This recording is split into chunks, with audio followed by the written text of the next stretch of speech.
Hello, my name is Catherine Lee from the Huntsman Cancer Institute at the University of Utah. I'm an assistant professor of medicine and of the Adult Bone Marrow Transplantation and Cellular Therapy program. I've been tasked to discuss the important question of the impact of chronic GvHD on first late effects in transplant survivors. Well, we know that chronic GvHD is a major complication for over 40% of adult transplant survivors and is the leading cause of non-relapse mortality. It has been reported as a risk factor for certain malignant and non-malignant late effects after transplantation, such as squamous cell cancers, cardiovascular disease, bone disease, bronchiolitis obliterans syndrome, cataracts, hypothyroidism, and diabetes. But we further sought to examine specific features of chronic GvHD on the occurrence and type of late effect, as it had not been previously studied in a systematic method. So my colleagues and I used data from the Center of International Blood and Marrow Transplant Research, and we compared late effects occurring in adults 2 years, occurring 2 years or more following transplantation between 2000 and 2010 for a hematologic malignancy, and 2-year disease-free survivors with and without chronic GvHD by 2 years post-transplantation.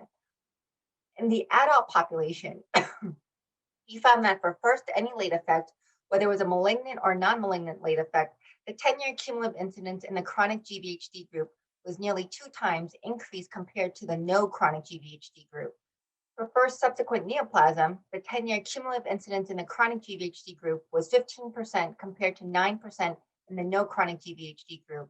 And the 10-year cumulative incidence of non-malignant late effect was also substantially higher in the chronic GvHD group, with an incidence of 28% compared to 13% in the no chronic GvHD group.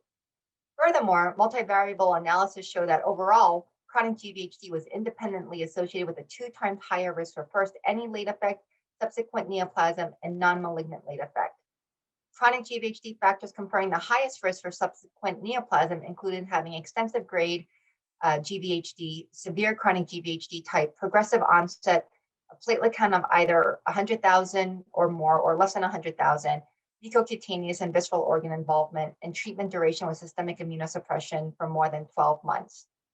These findings first highlight a likely relationship with chronic inflammation that is characterizing chronic GvHD with the development of late effects, particularly with subsequent cancers, as well as a need for ongoing, comprehensive long-term follow-up in adult survivors with a history of chronic GvHD, and potentially the need for stratified recommendations on monitoring and prevention of late effects. Thank you.